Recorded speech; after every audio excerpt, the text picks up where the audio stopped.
ബാലഭാസ്കറും കുടുംബവും വാഹനാപകടത്തിൽപ്പെട്ടുവെന്ന വാർത്ത ഇന്ന് ഒരു വിങ്ങലോടെ മാത്രമേ മലയാളികൾക്ക് ഓർക്കാൻ കഴിയൂ. ഒരുപാട് ദുരൂഹതകൾ അവശേഷിപ്പിച്ച ഒന്നുകൂടിയായിരുന്നു ബാലഭാസ്കറിന്റെ മരണം. മരണത്തിൽ ദുരൂഹതയുണ്ടെന്ന ആരോപണം ഉയർന്നതോടെ പോലീസും ക്രൈംബ്രാഞ്ചും CBI അന്വേഷണം നടത്തിയിരുന്നു. ബാലഭാസ്കറിൻ്റെത് അപകട മരണമല്ലെന്നും കൊലപാതകം തന്നെയാണെന്നുമാണ് അദ്ദേഹത്തിന്റെ മാതാപിതാക്കൾ ഇപ്പോഴും വിശ്വസിക്കുന്നത്. ഇപ്പോഴിതാ ബാലഭാസ്കറിനെ കുറിച്ച് അദ്ദേഹത്തിന്റെ അമ്മ ശാന്ത പറഞ്ഞ വാക്കുകളാണ് ശ്രദ്ധ നേടുന്നത്.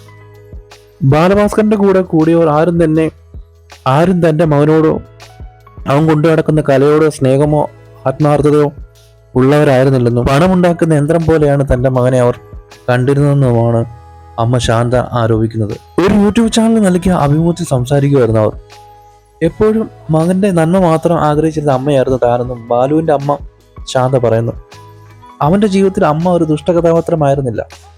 എപ്പോഴും അവന്റെ നന്മ മാത്രമാണ് ആഗ്രഹിച്ചത്. വിവാഹം കഴിഞ്ഞു പോയപ്പോൾ പോലും അവൻ അനുഭവിക്കട്ടെ എന്ന് ഒരിക്കൽ പോലും ചിന്തിച്ചിട്ടില്ല. 22ാമത്തെ വയസ്സിൽ അവനെ പെട്ടെന്നൊരു കല്യാണം കഴിപ്പിച്ചിട്ട് അവർക്ക് എന്ത് ചെയ്യാനായിരുന്നു എനിക്ക് മനസ്സിലായില്ല. എന്തെങ്കിലും ദുരുദ്ദേശത്തോടെ ആകും ചെയ്തതെന്ന് ഇപ്പോൾ തോന്നുന്നു. അവനെ കൊണ്ടു നടന്നിട്ട് എന്തെങ്കിലും കാര്യം അവർക്ക് ചെയ്യണമായിരുന്നിരിക്കും.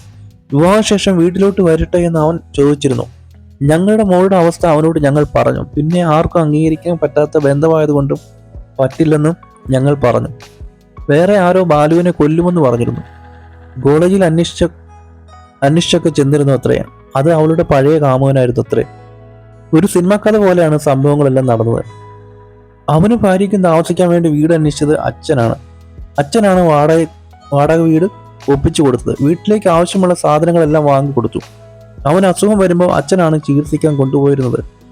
വീട്ടിലിരിക്കുന്ന ഞങ്ങളുടെ മകൾക്ക് ഞാൻ കാവലും പുറത്തുപോയ അവന് അച്ഛൻ കാവലും എന്ന രീതിയിലായിരുന്നു ഞങ്ങൾ. ഞാൻ ഒന്നിനും എതിരായിരുന്നില്ല. വീട്ടിൽ വരാനുണ്ടായിരുന്നു അവനും ഭാര്യയും. പിന്നീട് വരുമാനം കൂടിയപ്പോൾ അവൻ വീടും വാഹനങ്ങളും വെച്ച് ആഡംബര ജീവിതത്തിലേക്ക് പോയി. അത് തന്നെ ഞങ്ങൾക്ക് ഒരുപാട് ഭയമായിരുന്നു. അവൻ ഒരുപാട് പേർക്ക് കടം കൊടുത്തിട്ടുണ്ടായിരുന്നു. പിന്നെ അവന് സംഭവിച്ച അപകടത്തിൽ ഭാര്യയ്ക്ക് പങ്കുണ്ടോ എന്ന് പറയുന്നില്ല.